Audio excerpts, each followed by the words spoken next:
सार्थक पहल बदलाव हमसे में पुनः एक बार आप लोगों का स्वागत है।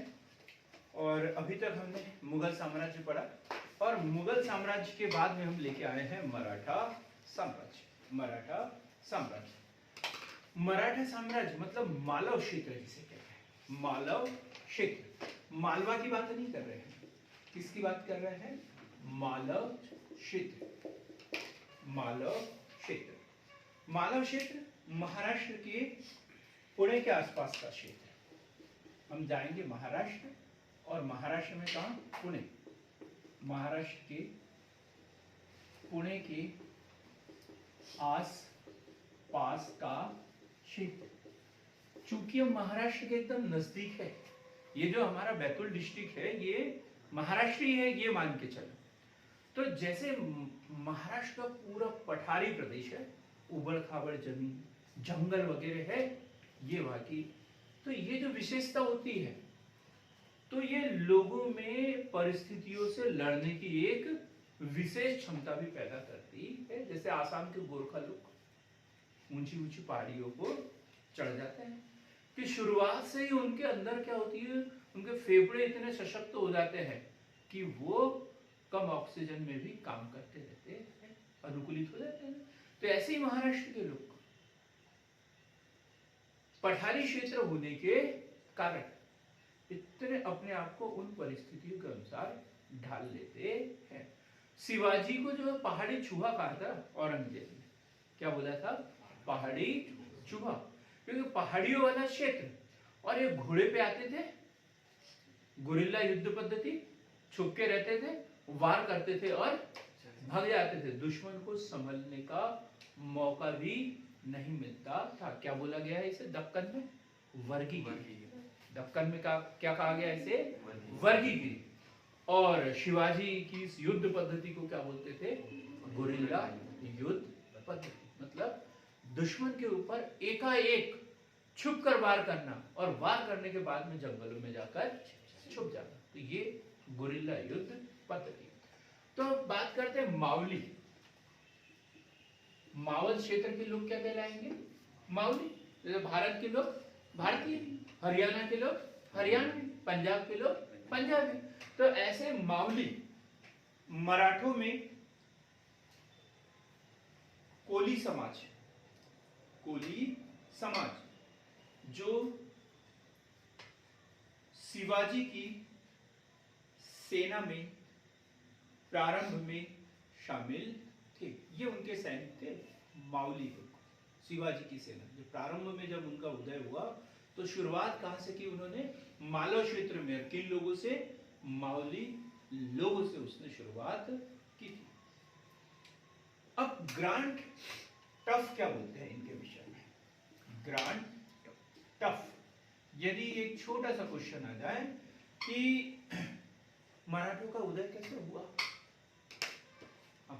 मेरे सामने तो कभी को ये समझ में भी नहीं आएगा कि ग्रांड टफ का क्या रोल है इसमें। तो ग्रांड टफ का एक कथन है कि मराठों का उदय कैसे हुआ। तो ग्रांड टफ ने क्या बोला? 17वीं शताब्दी के उत्तरार्ध में, 17वीं शताब्दी के उत्तरार्ध में, 17वीं शताब्दी के उत्तरार्ध में मराठों का उदय, मराठों का उदय, मराठों का उदय आकस्मिक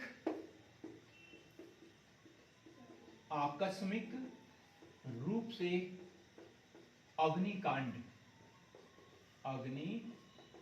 के रूप में, अग्निकांड के रूप में। जैसे अग्नि कैसे होती है? आग लग जाती है गर्मी के दिनों में, और एक पल के अंदर सब कुछ जलकर खाक हो जाता है।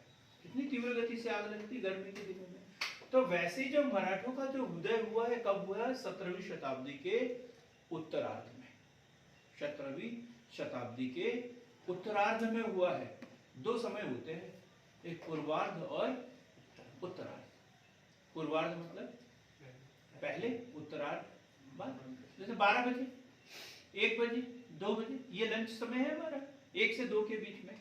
तो जैसे कोई नई नियुक्ति होती है, जैसे एक ही दिन में 2 लोग नियुक्त हो गए, मुझे पूरा यकीन है, जैसे अमरदीप और अंकित, ये 2 लोग एक ही दिन में नियुक्त हुए।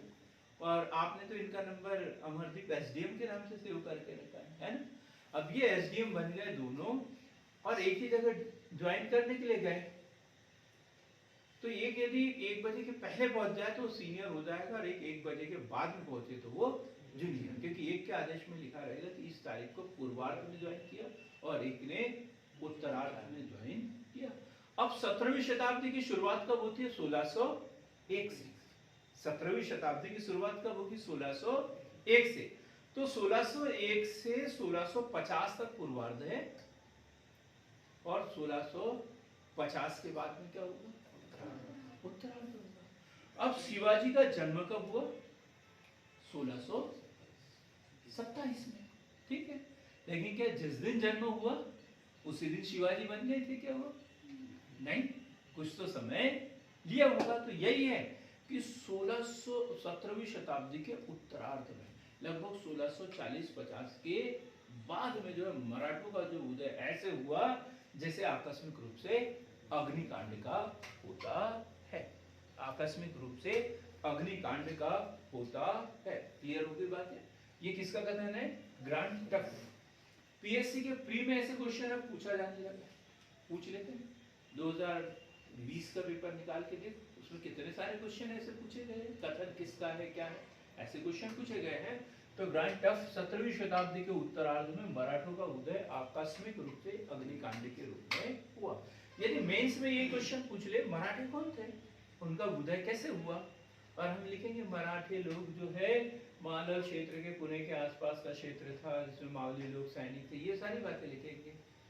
लेकिन ये कथन लिख देते हैं तो ये सोने पे सुहागा हो जाएगा। ये कथन पढ़ते बराबर जो एग्जामिनर है, कॉपी चेक करने वाला है, वो सोचेगा कि नहीं यार इसको 5 में से 4 तो बनता है, ठीक। तो ग्रांट टफ का कथन हमने पढ़ा। अब देखते हैं मराठों के, मराठे कौन थे, मराठे कौन थे। देखो मराठे कौन थे, इसमें थोड़ा सा विवादित विषय है, ठीक है। अलग अलग बुक में जो है वो अलग अलग जो है तर्क दिखेंगे। मैंने जो बुक पढ़ी है उसके अनुसार महाराष्ट्र के आदिवासी लोग थे, जनजातीय लोग थे, महाराष्ट्र के जनजातीय आदिवासी लोग थे, या महाराष्ट्र के मूल निवासी भी बोल सकता है, ठीक है। महाराष्ट्र के मूल आदिवासी लोग थे जिनका मुख्य व्यवसाय कृषि, मुख्य व्यवसाय कृषि, मुख्य व्यवसाय क्या था इनका? कृषि, मुख्य व्यवसाय कृषि। परिश्रमी, परिश्रमी व सादा जीवन, परिश्रमी व सादा जीवन, क्योंकि परिस्थितियां ही इंसान को जीवन जीना सिखा देती है। वहां की परिस्थितियां कैसे? पठारी क्षेत्र, जंगल वाला क्षेत्र, तो लोगों में पहले से मेहनत करने की आदत। पानी नहीं मिल रहा है तो दूर दूर तक पानी की तलाश में जाना, तो समझ सकते हैं परिश्रमी। मराठी भाषा बोलते थे, मराठी भाषा बोलते थे, मराठी भाषा बोलते थे। गरीब वर्ग, गरीब वर्ग, गरीब वर्ग। हम बात करते हैं जैसे आर्य लोग, आर्य लोग आए, कहां से आए? मध्य एशिया से आए, उत्तरी ध्रुव से आए, अंटार्कटिक क्षेत्र से आए, ये सब हम पढ़ते हैं।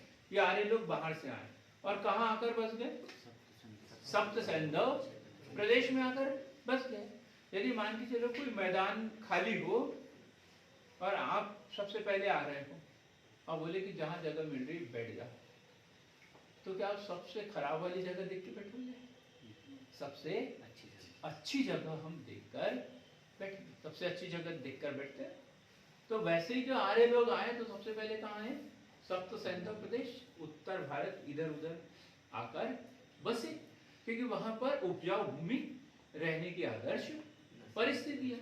और बीच में जो है नर्मदा ताप्ती नदी घाटी, सतपुड़ा पर्वत श्रेणी और नीचे पूरा पठारी प्रदेश। तो इधर जाने की हिम्मत ही नहीं किया, इधर कुछ नहीं है, इधर कुछ नहीं, खाने पीने के वादे हो जाएंगे, इधर जाएंगे, तो इसलिए वो ऊपर ही रहे। इधर क्या है, कौन से लोग थे, गरीब लोग थे, ना तो भूमि उपजाऊ थी न कुछ गरीब लोग इधर थे। अब महाराष्ट्र की भौगोलिक स्थिति देखते हैं। महाराष्ट्र की भौगोलिक स्थिति, भाई हमने बताया कि जो मराठी थे वो परिश्रमी थे, सादा जीवन था उनका, तो वो सब भौगोलिक परिस्थिति के ऊपर निर्भर करता है। तो भौगोलिक परिस्थिति कैसी है, ये पर्वतीय क्षेत्र, पर्वतीय क्षेत्र, और दूसरा ऊबड़ खाबड़, ऊबड़ खाबड़, ये यहाँ की जमीन की विशेषता, जमीन की विशेषता कि पर्वतीय क्षेत्र, ऊबड़ खाबड़ व बंजर भूमि, बंजर भूमि, ये उस समय के महाराष्ट्र की विशेषता। अब तो महाराष्ट्र बहुत विकसित हो गया, महाराष्ट्र बहुत विकसित, भारत का विकसित प्रांत है महाराष्ट्र। वहाँ बॉम्बे है, उनके बाद नागपुर है, उनके पास पुणे है, नासिक है, ये सब है उनके पास में, तो विकसित है। ठीक, तो महाराष्ट्र की भौगोलिक स्थिति कैसे, पर्वतीय क्षेत्र, ऊबड़ खाबड़ और बंजर भूमि, बंजर भूमि।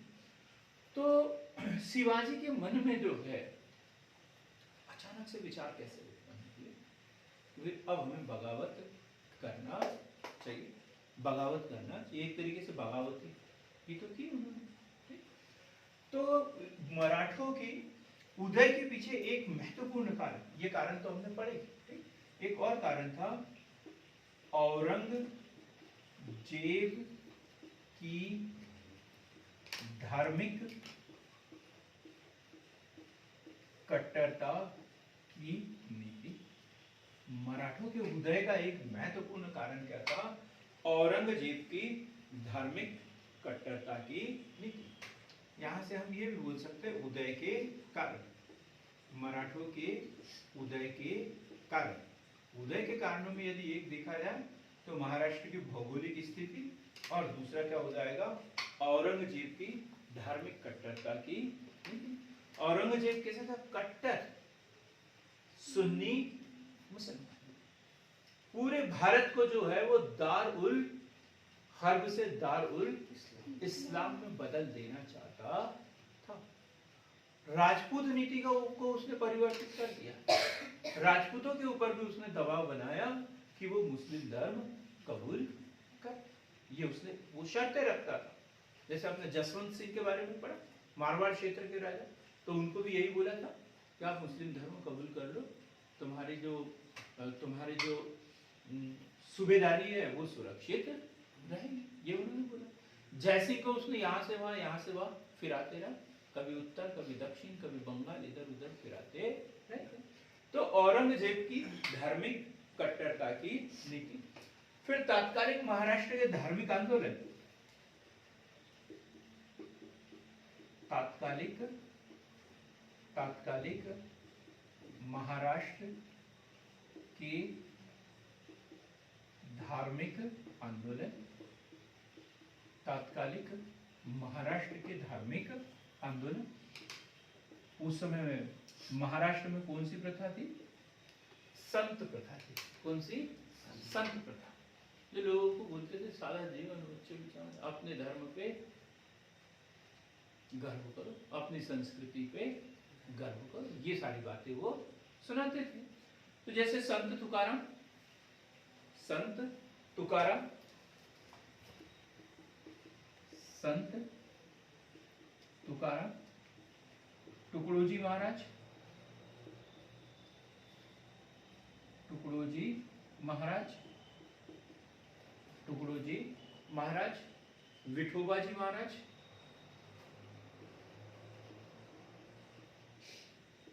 विठोबा जी महाराज, और ये बोलते थे आखिरी गुलाम। आखिरी गुलाम मतलब हम ईश्वर के हैं, अन्य किसी के गुलामी करने के लिए हम पैदा नहीं हुए, ये सीधी सी बात करते थे, ईश्वर से सीधा अपना संबंध बताते थे।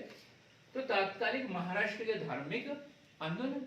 और इस आधार पर उन्होंने जाति प्रथा, ये वो जो हिंदू धर्म में जो बुराइयां थी, इनके ऊपर कट्टर जो है प्रहार किया, कट्टर प्रहार करने की कोशिश की थी। और जब आदमी इन सामाजिक बंधनों से मुक्त होना शुरू हो जाता है तो फिर उसके विचार जो होते हैं वो चमकने लग जाते हैं।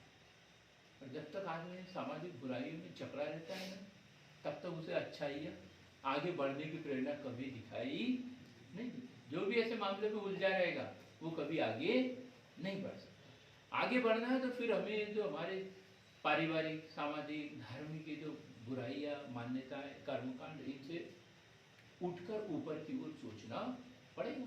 और ये धार्मिक आंदोलनों के कारण इन लोगों ने सोचा कुछ अच्छा। फिर है शिवाजी का चमत्कारिक व्यक्तित्व। शिवाजी का चमत्कारिक व्यक्तित्व। एक किसी कवि की बड़ी अच्छी पंक्तियां है, मेरे ख्याल से नाम याद नहीं आ रहा। जब जब उठी अनाचार की आंधी, तब तक पैदा होते हैं गौतम और गांधी। जब जब उठी है अनाचार की आंधी, तब तक पैदा होते हैं गौतम और गांधी।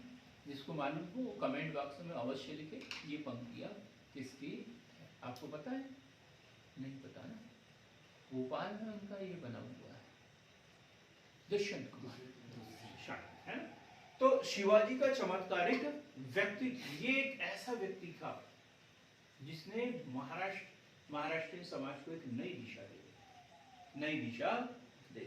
शिवाजी का चमत्कारिक व्यक्तित्व पूरा पढ़ेंगे हम शिवाजी के बारे में। जैसे गौरक्षी, क्या विशेषता इनकी? गौरक्षी, गौवंश की रक्षा करने की बात करते थे ये। ब्राह्मणों व हिंदू धर्म का पुनरुद्धार, ब्राह्मणों व हिंदू धर्म का पुनरुद्धार, ब्राह्मणों व हिंदू धर्म का पुनरुद्धार। मराठों को एक छत्र के नीचे एकत्रित करना, मराठों को एक छत्र के नीचे एकत्रित करना, ये शिवाजी की कसम थी, प्रण लिया था इन्होंने। और इसी आधार पर वो काम कर रहे थे। और जो इतने अच्छे विचारों के साथ में काम करेगा उसको सफलता मिलना स्वाभाविक सी बात है, स्वाभाविक सी बात है। गांधी जी ने भी बोला है कि हमारे उद्देश्य भी पवित्र होने चाहिए और उसको प्राप्त करने के साधन भी पवित्र होना चाहिए। इनके तो उद्देश्य एकदम पवित्र थे। अपने बारे में तो नहीं सोचा उन्होंने, किसके बारे में सोचा? अपने समाज के बारे में सोचा था। तो क्या विशेषता? गौरक्षी, ब्राह्मण व हिंदू धर्म का पुनरुत्थान, मराठों को एक छत्र के नीचे एकत्रित करना। इसके अलावा यदि देखें तो हिंदू जागरण, हिंदू जागरण, हिंदू जागरण उस समय जो है वो विभिन्न सामाजिक कार्यकर्ता जो है हिंदू धर्म में जो आई जो बुराइयां थी उसको दूर करने का प्रयास कर रहे थे। जैसे इससे पहले शंकराचार्य ने किया था हिंदू धर्म का पुनरुत्थान। किसने किया? शंकराचार्य ने किया था, हमने पढ़ा भी उनको। तो ऐसे उस समय हिंदू धर्म में महाराष्ट्र में जैसे ज्योतिबा फुले उनके बाद में हुए हैं, लेकिन महाराष्ट्र में ही शुरुआत इनकी हुई है। तो हिंदू धर्म में पुनर्जागरण। दक्षिण के राज्यों की कमजोर स्थिति, दक्षिण के राज्यों की कमजोर स्थिति। अंकित बताओ जरा कौन कौन से थे दक्षिण राज्य, दक्षिण के राज्य? इसमें अहमदनगर, गोलकुंडा, बीजापुर। गुड, अहमदनगर, गोलकुंडा, बीजापुर। अहमदनगर, गोलकुंडा और बीजापुर। गुड। ये जो दक्षिण के राज्य थे ये कैसे थे उस समय? कमजोर थे, कमजोर थे। औरंगजेब इनके ऊपर जब देखो तब कोई दक्षिण का अभियान चला देता था, तोड़ मोड़ वाली वहां राजनीति चल रही थी। तो ऐसी स्थिति में जो है शिवाजी को वहां ऊपर उठने का भी मौका मिला, मराठों को ऊपर उठने का मौका मिला। तो हमने पढ़ा, अभी क्या पढ़ा? मराठी कौन थे? और मराठों के उदय के कारण। दोनों मेंस के क्वेश्चन है और मेरे हिसाब से बहुत अच्छे से आप लोगों ने तैयार कर दिए। यदि एग्जाम में आता है तो आपको ना आगे देखना है ना पीछे देखना है, जो पॉइंट हमने नोट किया वो जैसे वहां पर छाप के आ जाना है। मराठी कौन थे, मराठों के उदय के क्या कारण थे। आप लोग चाहो तो इसका स्क्रीनशॉट भी ले सकते हैं, क्योंकि अब अगला जो हमारा टॉपिक है वो है शिवाजी, वो है शिवाजी है शिवाजी के विषय में। शिवाजी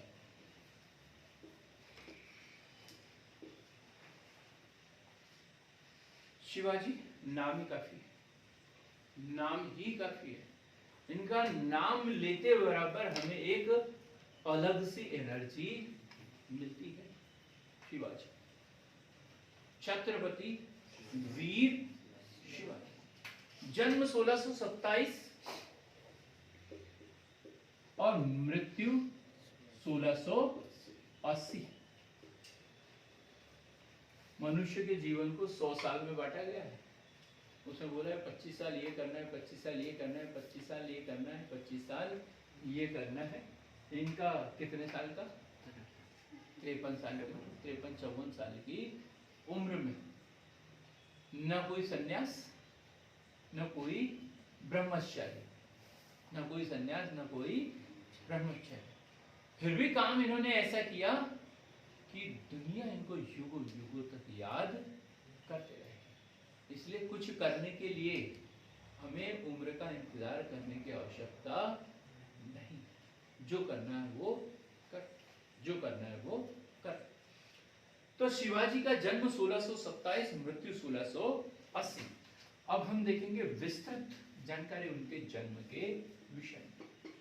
जन्म जो हुआ है 20 अप्रैल 1627, 20 अप्रैल 1627 कहां पर, पुणे के निकट, पुणे के निकट शिवनेर के दुर्ग में, शिवनेर के दुर्ग में।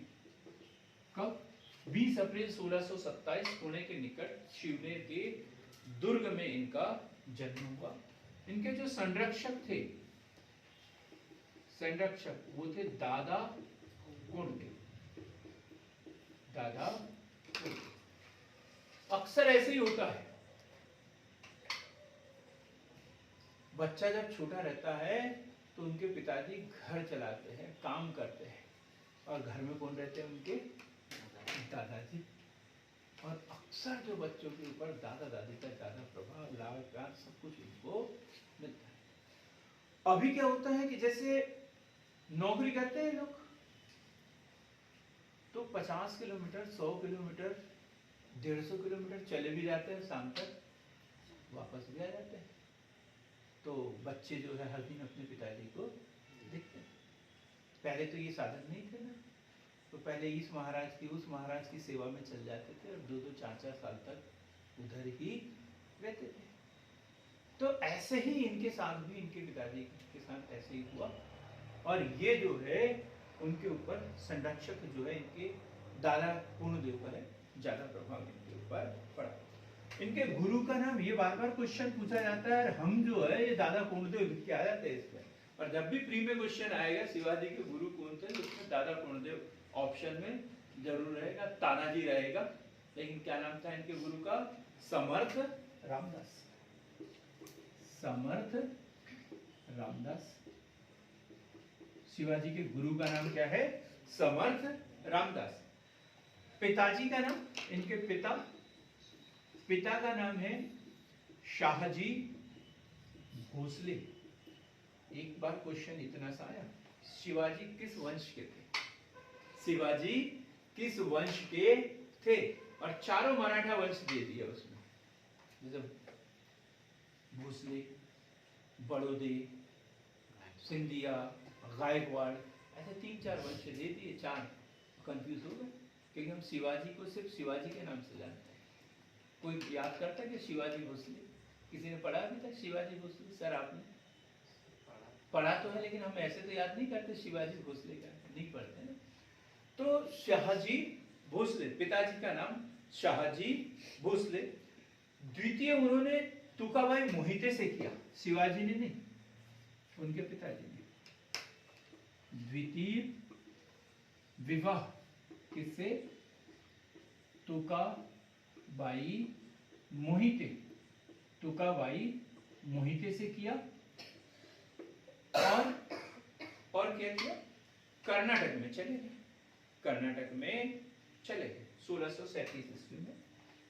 1637 ईस्वी में कर्नाटक राज्य की सेवा में चले गए, कर्नाटक राज्य की सेवा में चले गए। ठीक है, तो यहाँ छूटा है उनकी माताजी का नाम, माताजी शिवाजी की माता जीजाबाई, सबको पता है, इसलिए हमने नहीं लिखवाया, लेकिन मुझे लगा कि कोई बच्चा मेरे जैसा भी हो सकता है, तो मैं सोचा लिखवा ही दूं। तो जन्म 20 अप्रैल 1627 पुणे के निकट शिवनेर के दुर्ग में। संरक्षक इनके दादा पूर्णदेव और गुरु थे समर्थ रामदास, माताजी का नाम जीजाबाई। तो संरक्षक दादा पूर्णदेव क्यों बने? क्योंकि इनके जो पिताजी थे शाहजी भोसले, इन्होंने दूसरा विवाह किया तुकोबाई मोहिते से, और वो वहां से कर्नाटक राज्य की सेवा में चले गए। तो पुत्र कहाँ जाएगा? दादाजी पूर्णदेव और माता जीजाबाई की शरण में। ठीक, क्वेश्चन बनता है कि शिवाजी के ऊपर सबसे ज्यादा प्रभाव किसका पड़ा है? तो पड़ा है माता जीजाबाई, माता जीजाबाई का उनके ऊपर ज्यादा प्रभाव पड़ा है। जब माता जीजाबाई का नाम लेते हैं तो जितने भी महिला वर्ग हैं उनको अपने आप शक्ति प्राप्त हो जाती है कि माता जीजाबाई ने जैसे अपने बलबूते पर अपने पुत्र का पालन पोषण करके वीर बना दिया, उसे ऐतिहासिक पुरुष बना दिया, तो वैसे हम क्यों नहीं कर सकते? तो उनको प्रेरणा मिलती है, ऐसे लोगों से प्रेरणा हमें लेना भी चाहिए, प्रेरणा हमें लेना भी चाहिए। बचपन से ही शिवाजी पर माता का अधिक प्रभाव रहा, बचपन से ही शिवाजी पर माता का अधिक प्रभाव रहा, अधिक प्रभाव रहा। अब बचपन से माता का अधिक प्रभाव रहा, बचपन से माता का अधिक प्रभाव रहा। ठीक, कौन सी दो बातें सीखी जो माता जी से इन्होंने? तो उसमें से एक है हिंदू पद पादशाही, हिंदू पद पादशाही, हिंदू धर्म की इन्होंने बात की। और दूसरा हिंदुत्व धर्मोद्धारक, हिंदुत्व धर्मोद्धारक, हिंदुत्व धर्मोद्धारक। तो दो चीजें बचपन से धर्मोद्धारक। इनके चरित्र की विशेषता, शिवाजी की चारित्रिक विशेषताएं, शिवाजी की चारित्रिक विशेषताएं, शिवाजी की चारित्रिक विशेषताएं, वीरता, किसी को शक, साहसी, वीरता, साहसी, निडर, निडर, कुशल रण कौशल, कुशल रण कौशल, कुशल रण कौशल। अब ये जो कुशल रण कौशल, ये किससे सीखा है? ये तो माता जी से नहीं सीखा होगा, दादा कुशल रण कौशल। जो युद्ध के मैदान में जो कूटनीति दिखाई जाती है, कहाँ लड़ना है, कहाँ समझौता करना है, कहाँ छुप के आक्रमण करना है, ये बातें उन्होंने सीखी थी दादा कुलदेव द्वारा। आध्यात्मिक शिक्षा इन्होंने ग्रहण की किससे? श्वेता मैडम। गुड, कितने जल्दी याद आया ना आपको एकदम। और जब हम सही जवाब देते हैं तो अपने आप को खुशी मिलती है ना, तब हमारे सामने के पूरे दांत दिखते हैं, नहीं तो फिर हम ऐसे हो जाते हैं इधर उधर है। अच्छा लगता है कोई जब सब सही जवाब मिलता है समर्थ रामदास से। ठीक, तो आध्यात्मिक शिक्षा समर्थ रामदास, समर्थ रामदास से। 12 वर्ष की आयु में विवाह, 12 वर्ष की आयु में विवाह, 12 वर्ष की आयु में विवाह, और इनकी पत्नी का नाम है साई भाई निम्बालकर, साई भाई निम्बालकर। 12 वर्ष की आयु में इनका विवाह हुआ। ये पहली पत्नी थी साई भाई निम्बालकर। क्योंकि हम शिवाजी के 2 पुत्रों की बात करेंगे, एक संभाजी और एक राजा राम, संभाजी और राजा राम। तो शिवाजी जो है वो संभाजी और राजा राम, तो संभाजी जो है वो अलग माँ की संतान, और जो राजा राम है वो अलग माँ की संतान। तो पहली पत्नी इनकी साई बाई निम्बालकर। हम बीच में पढ़ेंगे दोबारा दूसरा उनका विवाह। अब हम पढ़ेंगे शिवाजी के विजयी अभियान। यहाँ तक क्लियर है? शिवाजी का परिचय हमने पढ़ा। अब हम पढ़ेंगे शिवाजी के विजय अभियान।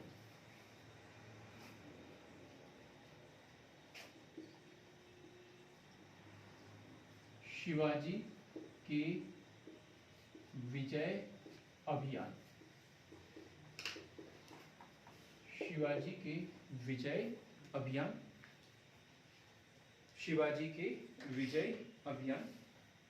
तो सबसे पहला है 1643, 1643 बीजापुर का सिंहगढ़ किला, बीजापुर का सिंहगढ़ किला। और ये अस्थायी विजय थी इनकी, अस्थायी विजय, बीजापुर का सिंहगढ़ किला, और ये इनकी अस्थायी विजय। 1646 तोरण का किला, 1646 तोरण का किला, ये पूर्ण विजय इनकी। कभी कभी एग्जाम में यही पूछ लिया जाता है, शिवाजी ने सर्वप्रथम किस किले को जीता था, तो क्या उत्तर होता है उसमें? तोरण। ये बीजापुर का सिंहगढ़ ऑप्शन में ही नहीं होता है। तो किस किले को जीता? तोरण। पहला अभियान कौन सा था उनका? सिंहगढ़ अभियान। लेकिन किस किले को पहले जीता उन्होंने? तोरण। तोरण। 1656 जावली का किला जीता, 1656 जावली का किला। एक बड़ी विजय थी, एक बड़ा अभियान, इसका बड़ा अभियान था इनके लिए, बड़ा अभियान, बड़ा जावली का किला 1656 में। मराठों द्वारा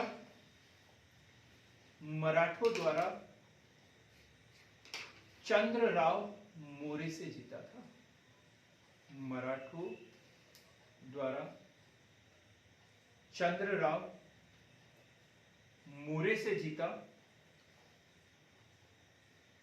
जो कि एक मराठा सरदार था, मराठा सरदार था। इसका मुख्यालय इन्होंने तोरण को बनाया और धीरे धीरे रायगढ़ पर अधिकार कर लिया। छत्तीसगढ़ क्षेत्र तरफ उनकी पकड़ थी, रायगढ़ पर अधिकार कर लिया। रायगढ़ क्या बात की अपन ने? जावली का किला जीता, बड़ी विजय। जावली के किले पर किसका अधिकार? मराठा सरदार चंद्रराव मोरे, चंद्रराव मोरे का अधिकार, और रायगढ़ पर धीरे धीरे उन्होंने अधिकार कर लिया। किसी को कोई डाउट है क्या इसमें? ओम श्री कुछ बोलना चाहेंगे? अब यहीं से शुरू होता है मराठों का और मुगलों का संघर्ष। मराठों और मुगलों का संघर्ष, मराठों व मुगलों का संघर्ष। औरंगजेब शिवाजी को क्या कहते हैं? पहाड़ी चूहा। औरंगजेब शिवाजी को क्या कहते हैं? पहाड़ी चूहा। और उन्होंने सबसे पहला जो औरंगजेब से सामना हुआ है वो हुआ है 1657। शिवाजी का पहली बार मुकाबला मुगलों से हुआ। कैसे हुआ? क्योंकि औरंगजेब जो है वो बीजापुर पर अधिकार करना चाहता था और शिवाजी जो है वो बीजापुर की ओर से लड़े। कब? 1657। औरंगजेब ने बीजापुर पर जब आक्रमण किया तब शिवाजी जो है बीजापुर की ओर से लड़े थे। क्लियर हो गया? शिवाजी का पहली बार मुकाबला मुगलों से हुआ। शिवाजी जो है बीजापुर की ओर से लड़े थे और शिवाजी को जुन्नर व कोंकण पर अधिकार प्राप्त हो गया।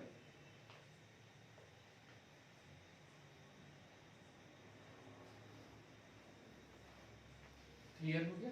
पहला 2 किले उनको यहां से मिले, कौन सा? जुन्नर और कोंकण, बीजापुर अभियान से उनको मिले थे। अब हम बात करते हैं 1659। ये घटना हमने आपको कुछ ही दिन पहले बताई थी। 1659 क्या? अफजल खान। 1659 क्या? अफजल खान। तो 1659 बीजापुर के सुल्तान ने अफजल खान को शिवाजी के विरुद्ध भेजा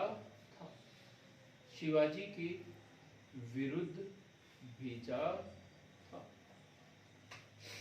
अफजल खान। इससे पहले हमने देखा कि 1657 में शिवाजी जो है वो बीजापुर की ओर से लड़े थे, लेकिन उन्होंने क्या किया? जुन्नूर और तोरन के किले पर अधिकार, जुन्नूर और कोंकण पर अधिकार कर लिया, क्योंकि वो तो चौथ वसूल करते थे। तो उन्होंने बोला कि हमने आपके इधर से किया है, ये हमारा हिस्सा है, और बीजापुर को ये अच्छा नहीं लगा। अब औरंगजेब के नियंत्रण में वो क्षेत्र था, तो औरंगजेब के आदेश पर जो है बीजापुर के सुल्तान ने बीजापुर के सरदार अफजल खान को शिवाजी के विरुद्ध भेजा। बड़ा षड्यंत्र रचा इसमें। क्या किया था संजय कुमार? पहले भी आप बताएं क्या किया था? कैद कर लिया था। मुझे पता है ओमश्री बड़ा अच्छे से जवाब देगी। सर उसने शिवाजी से प्रभावित होकर उसका साथ दे दिया। क्या इसमें? साष्टांग प्रणाम। एक मध्यस्थ को भेजा था। गुड। एक मध्यस्थ को भेजा था, नाम क्या था उसका? कृष्णा भास्कर को भेजा। गुड। कृष्णा भास्कर को भेजा था। नए लोग जवाब दे रहे हैं, जो सीनियर लोग हैं उनके दिमाग को क्या जंक लग रहा है, क्या हो रहा है? तो उसने कृष्णा भास्कर को भेजा था और बोला था कि तुम एक पैगाम लेके जाओ, और उनको हमारे पास में एक संधि का प्रस्ताव लेकर भेजा था। लेकिन बहुत बड़ी साजिश थी, और जब कृष्णा भास्कर शिवाजी को लेके आ रहे थे तब रास्ते में कृष्णा भास्कर ने उसको राज बता दिया कि आप तो संभल के रहना, वहां पर आपकी हत्या की साजिश की जा रही है। और जैसे शिवाजी जो है वो अफजल खान के सामने पहुंचे, उन्होंने इससे पहले कि अफजल खान उनके ऊपर कुछ आक्रमण करे, बाघ नख से उसकी हत्या कर दी थी। लिखेंगे इसमें हम, बीजापुर के सुल्तान ने अफजल खान को शिवाजी के विरुद्ध भेजा था। कृष्णाजी भास्कर को मध्यस्थ बनाकर अफजल ने संधि के लिए, अफजल खान ने संधि के लिए शिवाजी के पास भेजा। भास्कर ने अफजल का उद्देश्य शिवाजी को बता दिया, शिवाजी को बता दिया। अतः 2/11/1659 को प्रतापगढ़ के जंगल में अफजल खान की शिवाजी द्वारा बाघ नख से हत्या कर दी गई, बाघ नख से हत्या कर दी गई। जब ये बात कहां पहुंची, मुगलों तक पहुंची, तो मुगलों का एक इतिहासकार था, कौन था उस समय मुगल बादशाह? श्वेता मैडम, मत सोचो, इतना सोचोगे तो काम नहीं चलेगा। शिवाजी के समय औरंगजेब था, इतना सोचने की जरूरत नहीं। शिवाजी और औरंगजेब, ठीक, बहुत बढ़िया, ऑनलाइन वाले में सही जवाब थे, औरंगजेब, ठीक। और औरंगजेब ने इतिहास लेखन पर तो प्रतिबंध लगा दिया था, हमने कल परसों भी पढ़ा। पर एक लेखक था जो छुपकर इतिहास लिखता था, खफी खान, छुपकर इतिहास लिखता था, खफी खान। तो उसने क्या लिखा शिवाजी के बारे में? खफी खान ने लिखा है, जो औरंगजेब का दरबारी कवि था, शिवाजी ने धोखे से अफजल खान की हत्या कर दी। ये क्वेश्चन प्री में बन सकता है, किसका कथन है ये? तो सिर पे पैर रखना पड़ेगा, तो भी हमें इसका उत्तर पता नहीं चलेगा जब तक हमने जो पढ़ाया है वो पढ़ेंगे नहीं तो बता दे कोई कि हमने यहाँ पढ़ा था, इस किताब में पढ़ा था करके, ऑनलाइन ऑफलाइन कोई भी 30 मार खान बता सकता है कि हमने ये इस किताब में पढ़ा है। तो क्या खफी खान ने बोला था कि शिवाजी ने धोखे से अफजल खान की हत्या कर दी थी, और कई बार कि वो धोखे में उसका मामा था, ऐसे शब्द भी खफी खान ने किसके ऊपर, वो लोमड़ी का मित्र, तो उसका चाचा, कुछ जानवरों से तुलना की गई है खफी खान ने, ये शिवाजी के बारे में लिखा है। धोखे में किसका, लोमड़ी का मामा था, ऐसा कुछ उनके द्वारा लिखा गया है। तो जब भी ऐसा कोई कथन आए तो समझ जाना किसने लिखा है, खफी खान ने शिवाजी के विषय में लिखा है। अब जब ये खबर औरंगजेब तक पहुंची तो वो हो गए बबूला। क्या हो गए? आग बबूला। क्या हो गए? आप बबूला तो नहीं सुना आप लोगों ने, मैंने बबूला बोला था, आग बबूला हो गए। और उन्होंने दूसरा अभियान, और दूसरे अभियान के रूप में 1663 शाइस्ता खान और शाइस्ता खान 1660 में इसे दक्कन का सूबेदार नियुक्त किया। 1660 में उसे दक्कन का सूबेदार नियुक्त किया। 16 अप्रैल 1663 ईस्वी में पूना के महल में शिवाजी द्वारा एक रात्रि अभियान किया गया। लेकिन जैसे कृष्ण भास्कर जी को ने पहले इनको बता दिया था, वैसे उनको भी पता चल गया होगा, वो पहले से ही सतर्क थे। दरवाजे पे तो शिवाजी खड़े थे, तो खिड़की से भाग गए।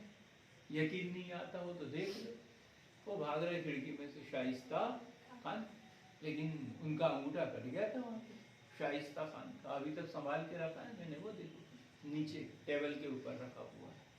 क्या कट गया था? शाइस्ता खान का अंगूठा इसमें कर गया था। तो क्या लिखा आपने?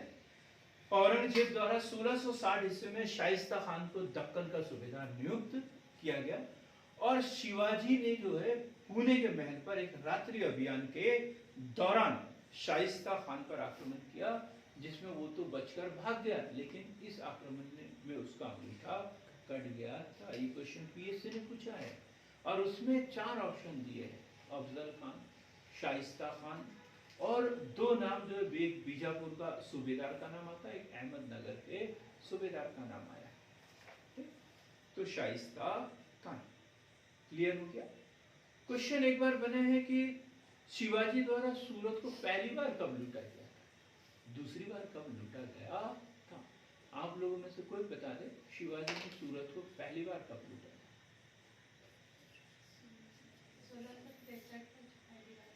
1663 मैच पहली बार लूटा था। मैच में एक आध छुपा हुआ है क्या कुछ? आप बताइए आकाश जी। 1664 कब लूटा गया था? 1664। बढ़ते क्रम में चल रहे हैं हम, बढ़ते क्रम में चल रहे हैं, तो इसका अनुमान भी हम लगा सकते थे। तो 1664 सूरत पर धावा, वो वहां पर की गई लूटमार। सूरत पर धावा और वहां पर की गई लूटमार। अब जो है पानी जो सिर के ऊपर से निकल गया, किसके? हाँ जी, आप सोचोगे मेरे, मैं तो सही सलामत हूँ यहाँ पे। औरंगजेब के सिर से पानी निकल गया। उसने बोला कि नहीं, अब इस पहाड़ी चूहे को सबक सिखाना ही पड़ेगा। ये कथन था उसका, औरंगजेब का। क्वेश्चन बनता है, शिवाजी द्वारा पहाड़ी चूहा किसे कहा गया था? औरंगजेब द्वारा पहाड़ी चूहा किसे कहा गया था? शिवाजी को, संभाजी को, बीजापुर के सुल्तान को या अहमदनगर के महाराज को? किसको कहा गया था? तो किसको? शिवाजी को कहा गया था। और अब उन्होंने भेजा उत्तर वाले को दक्षिण में। प्रियंका जी बताइए, आपको याद नहीं आ रहा? इसको इसमें याद करने की जरूरत नहीं है, याद करते रहोगे तो 10 साल तक पढ़ना पड़ेगा। सर आदिल शाह, किसको? जयसिंह। मिर्जा राजा जयसिंह पढ़ा नहीं है हमने? 1665 पुरंदर की संधि, ये तो पढ़ा है ना? 1665 पुरंदर की संधि। मैं बार बार बताता हूँ औरंगजेब के विषय में, वो उत्तर वाले को कहाँ भेज देता था? दक्षिण में। और उसमें भी कौन? जयसिंह और जसवंत सिंह। ये दोनों लोगों को कभी वो स्थायी टिकने नहीं देता था, इधर से उधर करते रहता था। तो अब उसने किसको भेजा? मिर्जा राजा जयसिंह। मिर्जा राजा जयसिंह 1665। कहाँ के शासक थे? आमेर। कहाँ के?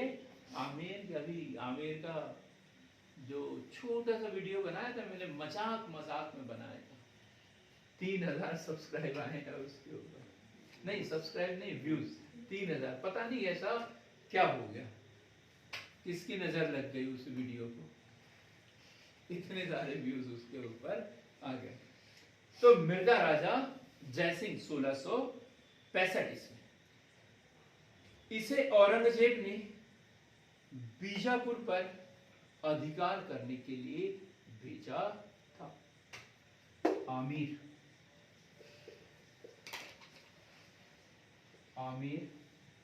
के मिर्जा राजा जयसिंह। आमेर के मिर्जा राजा जयसिंह कहां पर भेजा? बीजापुर पर अधिकार करने के लिए भेजा था। और क्यों भेजा था उसको? इसका जवाब किसी के पास हो तो बता। योगेश जी आप बता सकते हो क्यों भेजा था मिर्जा राजा जयसिंह को? एक तीर से 2 निशाने, एक तीर से 2 निशाने। वो उसके माध्यम से शिवाजी को तो नियंत्रित करना चाहता था, पर वो जयसिंह को भी नियंत्रित करना चाहता था। क्योंकि जयसिंह यदि वहां उत्तर भारत में रहता तो वहां राजपूत संघर्ष कर रहे थे, विद्रोह करने की संभावना थी। दुर्गादास, दुर्गादास के बारे में पढ़ा? दुर्गादास आपको नहीं पता? नहीं पता तो वो चौराहे पे चल जाए ना, कारगिल चौराहे पे दुर्गादास राठौर, दुर्गादास राठौर पता चल जाएगा। दुर्गादास राठौर कौन? इतिहास पढ़ो यहाँ बैठ के। तो वैसा विद्रोह होने की संभावना थी, जयसिंह के द्वारा भी उत्तर भारत में कर सकते थे। तो एक तीर से दो निशाने, एक तो राजपूत भी नियंत्रित हो जाएंगे और मराठों के को भी उनके माध्यम से नियंत्रित वो कर सकता था। तो इसलिए उसने वहां मिर्जा राजा जयसिंह को भेजा इधर, राजपूतों पर अविश्वास के कारण। क्लियर हो गया? मिर्जा राजा जयसिंह को भी क्यों भेजा? अहमदनगर के शासक को बोल सकता था, गोलकुंडा के नवाब को बोल सकता था, लेकिन उन्होंने नहीं भेजा, क्योंकि गोलकुंडा या अहमदनगर या बीजापुर ये एक दूसरे पर अधिकार कर भी लेते तो लड़ते किससे बाद में? औरंगजेब से ही लड़ते। इसलिए उन्होंने किसको भेजा? मिर्जा राजा जयसिंह को भेजा। 1665 ईस्वी में जयसिंह और दिलेर खान की सेना, जयसिंह और दिलेर खान की संयुक्त सेना ने पुरंदर के किले पर घेरा डाला, पुरंदर के किले पर घेरा डाला। दिलेर खान बीजापुर का सूबेदार पुरंदर के किले पर घेरा डाला। यह एक नाम मिलता है, बहुत सम्मान से नाम लिया जाता है उसका। आप लोगों तो ऐसे नाम पता नहीं होंगे, इसलिए मैं बता देता हूं। उसका नाम था मुरारबाजी देशपांडे। उस समय जो पुरंदर के किला, पुरंदर का जो किला था उसका संरक्षक वो किसके भरोसे था? मुरारबाजी देशपांडे। मुरारबाजी देशपांडे, मुरारबाजी देशपांडे। ये नाम हमें पता होना चाहिए, किसी को पता हो या फिर ना हो। क्यों पता होना चाहिए? हेमलता, क्योंकि हम उसी क्षेत्र के निवासी है, इसलिए हमें पता होना चाहिए। ताप्ती नदी कहाँ से निकलती है हमें पता होना चाहिए, भले दूसरों को पता हो या ना। ये तो हमारे एरिया के लोग हैं ना, महाराष्ट्र से टच में रहते हैं हम लोग, तो हमें पता नहीं होगा तो किसको पता होगा? और यदि हमें नहीं पता तो फिर मराठी के इधर देखने की जरूरत नहीं है। हमें देखना भी नहीं चाहिए, मराठी भाषा बोलना भी नहीं चाहिए, है? बात सही है ना? मुरारबाजी देशपांडे, मुरारबाजी देशपांडे, शिवाजी का विश्वास पात्र मुरारबाजी देशपांडे, और इस तरीके से उसकी पराजय। अब क्या होगा? शिवाजी और राजा जयसिंह के बीच में पुरंदर की संधि। कब हुई थी पुरंदर की संधि? 22 जून 1665। ये एक अलग से क्वेश्चन आता है, मेंस का क्वेश्चन है। पुरंदर की संधि 22 जून 1665 किसके बीच में हुई है? शिवाजी व मिर्जा राजा जयसिंह। इस संधि को हम प्रथम संधि भी बोल सकते हैं, प्रथम संधि, क्योंकि पुरंदर की द्वितीय संधि भी होगी और वो भी मराठों के बीच में होगी, इसलिए हम इसे प्रथम संधि के रूप में याद करेंगे। 1665 क्या हुआ? शिवाजी को 4 लाख हुन, 4 लाख हुन या उससे अधिक आय वाले जो 23 किले थे वो मुगलों को देना था और शेष किले अपने पास में। 4 लाख हुन आय वाले 23 किले मुगलों को देना था और शेष अपने पास में रखना था। मतलब इनके पास से सब ले लिया, कुछ नहीं बचा, पॉकेट दिया, वो भी क्या है? खाली। शिवाजी को 40 लाख हुन, अभी 4 लाख हुन बोला था, अब क्या? 40 लाख हुन की रकम कोंकण व कोंकण व बालाघाट की जागीर के बदले देना था। कोंकण व बालाघाट की जागीर के बदले देना था।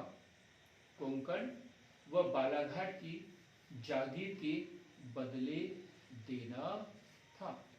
क्लियर हो गया? यहाँ पे दो शर्तें पढ़ लिए अपन ने। मुगलों ने, भाई ये तो शिवाजी ने दिया, तो शिवाजी को क्या मिलेगा? शिवाजी को क्या मिलेगा? क्या? मनसबदार। आपने पढ़ा है मतलब मनसबदार। तो शिवाजी तो जाएंगे नहीं भाई, शिवाजी चल जाएंगे तो मराठा साम्राज्य क्या हो जाएगा? खत्म। उनको तो शुरुआत की है ना उन्होंने, तो किसको भेजेंगे? अपने पुत्र। और पुत्र का नाम क्या है? संभाजी। पुत्र का नाम क्या है? संभाजी। तो शिवाजी ने, मुगलों ने शिवाजी के पुत्र संभाजी को 5000 मनसब, 5000 मनसब व जागीर देने की बात की थी।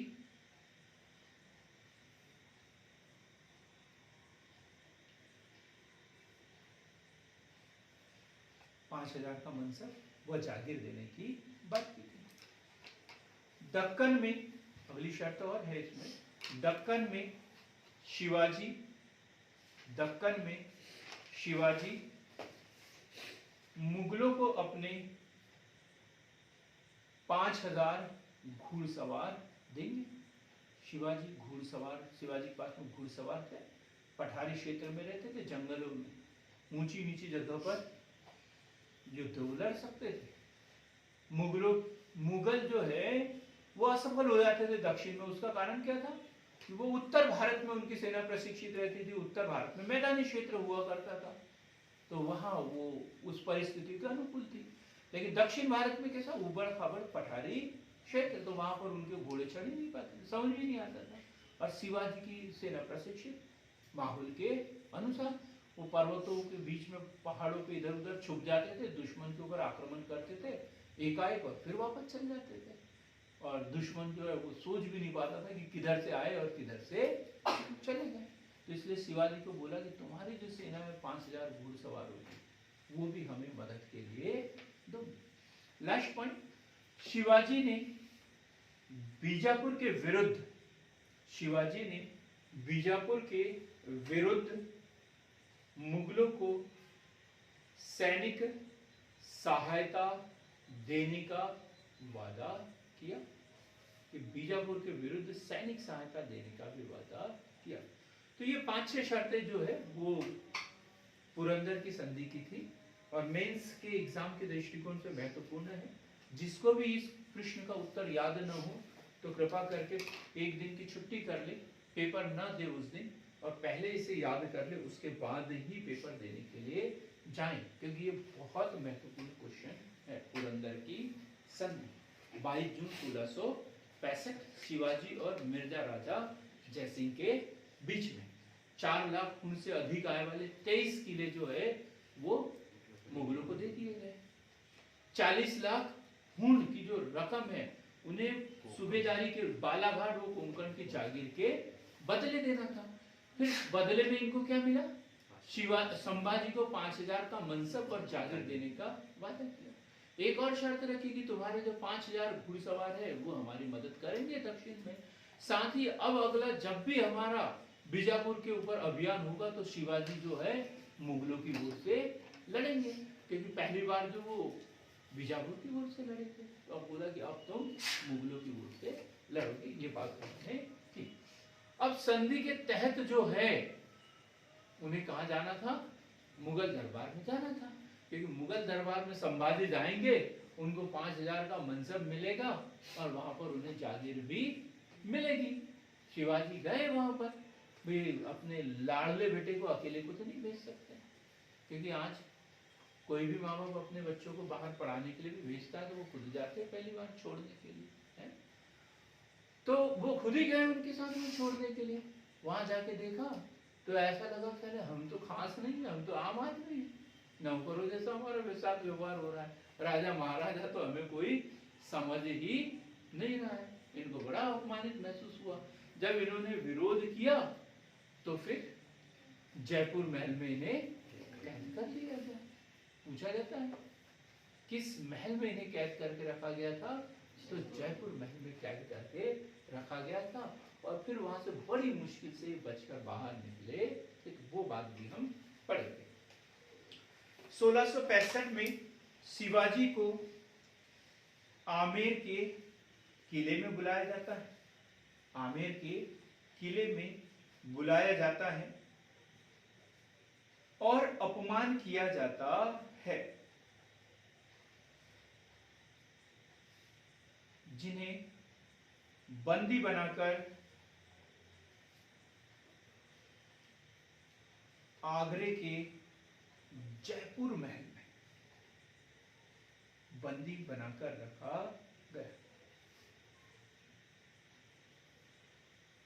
जयपुर महल में बंदी बनाकर रखा गया। देखिए हम आगरे का किला, आगरे का किला, तो वहां पर हमने देखा कि जहांगीर के समय में ही क्या बनाया था वहां पे, अमर सिंह दरवाजा, अमर सिंह और करण सिंह, उनकी मूर्तियां सामने रखी हुई थी। ऐसे महल में इन्हें कैद करके रखा गया। कुंवर राम सिंह की मदद से, ये नाम भी हमें याद रखना है, ये क्वेश्चन बनता है प्री के लिए। कुंवर राम सिंह की मदद से वो सुरक्षित निकलने में कामयाब होते हैं और रायगढ़ के किले में सुरक्षित पहुंचते हैं। रायगढ़ के किले में सुरक्षित पहुंचते हैं। अब ये मामला जब हुआ तो फिर जयपुर की वो जो मिर्जा राजा जयसिंह के साथ में जो पुरंदर की संधि हुई, वो संधि कैसी हो गई, अब शून्य हो गई, वो खत्म हो गई। लेकिन शिवाजी को अब समझ में आया कि औरंगजेब की शक्ति बहुत बढ़ गई है। यदि मुझे अपने को कुछ शक्ति संपन्न करना है तो मुझे औरंगजेब से संधि करना ही पड़ेगा, उसकी शर्तें मुझे मानना ही पड़ेगा। तो 1668 ईस्वी में शिवाजी व औरंगजेब के बीच में संधि। 1668 शिवाजी व औरंगजेब के बीच संधि।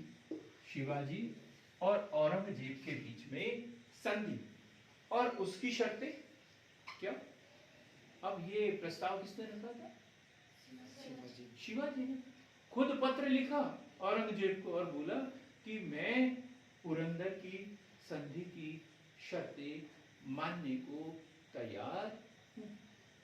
शिवाजी ने एक पत्र लिखा और क्या बोला, मैं पुरंदर की संधि की शर्तें मानने को तैयार, ये उन्होंने पत्र के माध्यम से लिखा। और संधि के अनुसार क्या किया फिर औरंगजेब ने, फिर वहां पे क्या हुआ था, जयपुर के किले में, आमेर के किले में क्या हुआ, इनके साथ में राजा महाराजा जैसा व्यवहार नहीं हुआ था। ये अपने आप को अपमानित महसूस कर रहे थे, इसलिए इन्होंने विरोध किया। जब शिवाजी तैयार हो गए तो शिवाजी की बातें भी उनको मानना पड़ेगा। तो औरंगजेब ने उन्हें राजा मानने से की सहमति दे दी। लिखेंगे शिवाजी को राजा की उपाधि दी, शिवाजी को राजा की उपाधि दी, 5000 का मनसब दिया, 5000 का मनसब दिया, व कोंकण व कौन सा था शहर उसके साथ, कोंकण के साथ बालाघाट, कोंकण व बालाघाट की जागीरदारी दी कि तुम यहाँ से लगान वसूल करो साल भर, लेकिन 40 लाख जो है किसको देना है, मुगल दरबार में देना है। 40 लाख भी सौदा तय हुआ था, ठीक। तो कोंकण व बालाघाट की जागीर प्रदान की। अब हम बात करते हैं 1670, जो सबसे महत्वपूर्ण है। तानाजी देखी होगी आपने, 1670 कौन सा, कोंढाना, कोंढाणा किला, कोंढाणा किला 1670। शिवाजी के विश्वसनीय कौन थे? तानाजी मालसुरे, तानाजी मालसुरे, तानाजी मालसुरे शिवाजी के विश्वासपात को कोंढाणा का किला जीतने के लिए भेजा, जीतने के लिए भेजा। और एक कोंढाणा कौन सा किला था? उन 23 किलो में से एक था जो पुरंदर की संधि के तहत जो है मुगलों को सौंपा था। और मुगलों ने वहां पर किसको भेजा था? राठौर, उदय भान सिंह राठौर, दुर्गादास नहीं, उदय भान सिंह राठौर को मुगलों ने भेजा था। और उसके पास क्या थी? एक क्या नाम था उसका? नागिन। उसके पास क्या थी? नागिन। नागिन क्या है? एक तोप का नाम, तोप का नाम। तो मराठों के 23 किलो में से एक जिसे उन्होंने खो दिया था। सामरिक दृष्टि से महत्वपूर्ण, यदि इस किले पर अधिकार हो जाए तो आसपास के क्षेत्र पर उसी का अधिकार होगा जिसका इस किले पर अधिकार होगा। तो सामरिक दृष्टि से महत्वपूर्ण। और शिवाजी ने इसका नाम क्या रखा था? सिंहगढ़। क्वेश्चन बनता है यहाँ पर। और वहां पे ढेर सारे नाम रहेंगे, बालाघाट है, कोंकण है, सतारा है, और एक जो सबसे पहले जिसके ऊपर अधिकार किया था उन्होंने, कौन सा था? तोरण। अक्सर तोरण में कंफ्यूज हो जाएंगे कि सिंहगढ़ किस किले का नाम रखा था?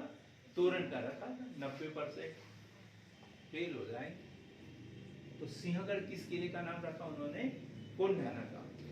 और किले की रक्षा के लिए मुगलों द्वारा उदयभान सिंह राठौर को रखा गया था, या उदयभान सिंह राठौर किले की रक्षा कर रहा था। क्लियर हुई बात? विजय हुई, मराठों को मिला। ठीक, बात खत्म हो गई। 1600 कब की बात की? 70। अब शिवाजी के पास में आय के साधन बहुत ही कम। अब क्या करेंगे योगेश जी? सूरत को लूटेंगे। और कितनी बार? दूसरी बार। पहली बार कब लूटा था? 1664। और दूसरी बार कब लूटेंगे? 1670। 1670 ये अखर गया। लेकिन उनको बोला जाता है कि ये शिवाजी ने अच्छा नहीं किया, क्योंकि ये वही लोग थे जो शिवाजी को चौथ देते थे। कभी कभी ये थोड़ी सी आलोचनात्मक हो जाती है बात यहाँ पर। दोबारा उन्होंने क्यों लूटा करके हम लिखेंगे। तो 1670 सूरत की पुनः लूट। और खफी खान क्या बोलते हैं उसको? पहले भी उन्होंने बोला था कि अफजल खान की उसने धोखे से हत्या कर दी थी। और एक दूसरा सेंटेंस भी बता रहा था मैं, लेकिन पूरा नहीं बता पा रहा था, पूरा बता देता हूं। शिवाजी लुटेरा अथवा अलाउद्दीन या किसका? लुटेरा अथवा अलाउद्दीन या तैमूर लंग का हिंदू संस्करण था। तैमूर लंग का हिंदू संस्करण था। किसने बोला ये? खफी खान। खफी खान ही क्यों बोलेगा भाई? बार बार उसने क्या ठेका लेके रखा बोलने का? बिल्कुल लेके रखा था, क्योंकि औरंगजेब ने इतिहास लेखन पर प्रतिबंध लगा के रखा था। और एकमात्र ये था जो छुप कर इतिहास लिख रहा था। उसने औरंगजेब का भी इतिहास लिख दिया। ठीक, क्या आलमगिरी करके लिखा है उसने, खफी खान ने। क्या? हाँ, फतवा-ए आलमगिरी, फतवा-ए आलमगिरी। ठीक, तो क्या हुआ? शिवाजी ने वहां लूटा, तो उसे खफी खान ने बोला शिवाजी लुटेरा अथवा अलाउद्दीन या तैमूर लंग का हिंदू संस्करण था, क्योंकि ये जो अलाउद्दीन खिलजी हुए, तैमूर लंग हो, ये मुस्लिम थे। हिंदुओं में तो ऐसा कोई हुआ नहीं, तो इसकी तुलना की शिवाजी से। अब शिवाजी को लगा कि नहीं यार, जीवन तो ऐसे ही चलते रहेगा, चलो इस किले को जीतेंगे, इस किले को जीतेंगे, इस किले को जीतेंगे। राज्याभिषेक करवा लेना चाहिए। अभी तक शिवाजी का राज्याभिषेक नहीं हुआ। क्वेश्चन बनता है, नहीं तो बोलेंगे सर 1663 में हो गया, 1664 की घटना, 1665 में संधि, तो राज्याभिषेक इससे पहले ही हुआ होगा, लेकिन अभी राज्याभिषेक नहीं हुआ है। तो हम पढ़ेंगे अब शिवाजी का राज्याभिषेक।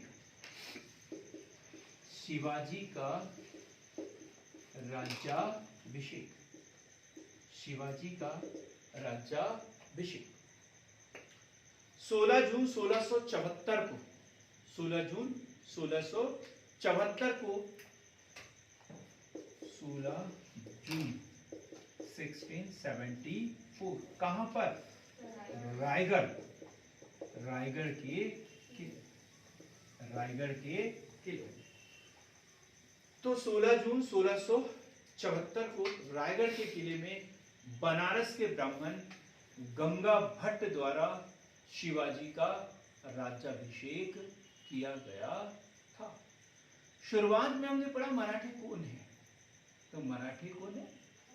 महाराष्ट्र के आदिवासी लोग थे, मतलब निम्न कुल का इन्हें उस समय माना जाता था।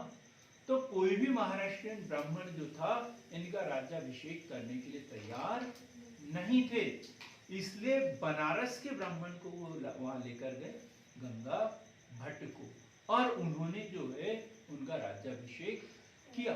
ये भी कहा जाता है कि पैर के अंगूठे से इनको तिलक किया था, पैर के अंगूठे से इनको तिलक किया था। ये भी जो है दंत कथाओं में मिलता है, या आप दूसरा कोई स्रोत देखकर इसको और अच्छे से चेक भी कर सकते हैं। औरंगजेब शिवाजी व संभाजी को, शिवाजी व संभाजी को नारकीय पिता के, नारकीय पुत्र कहते थे, नारकीय पिता की, पिता का नारकीय पुत्र, मतलब शिवाजी को भी नारकीय और संभाजी को भी नारकीय कहते थे। जब शिवाजी का राज्याभिषेक हुआ तो उन्होंने एक उपाधि धारण की, जैसे पहले देखा हमने, क्या परम भट्टारक, राजाधिराज, महाराज, ऐसी उपाधि धारण करते थे। तो वो तो प्राचीन काल की बात हो गई, और हम क्या पढ़ रहे हैं? मध्यकाल की बात कर रहे हैं। तो मध्यकाल में ऐसी उपाधियां धारण नहीं करते, क्योंकि बहुत अधिक लोगों में जागरूकता आ गई थी। तो उस समय उन्होंने उपाधि धारण की थी छत्रपति, छत्रपति, हिंदू धर्मोद्धारक, हिंदू धर्मोद्धारक, और गौ ब्राह्मण प्रतिपालक, गौ व ब्राह्मण प्रतिपालक की उपाधि धारण की थी, गौ ब्राह्मण प्रतिपालक की उपाधि धारण की थी।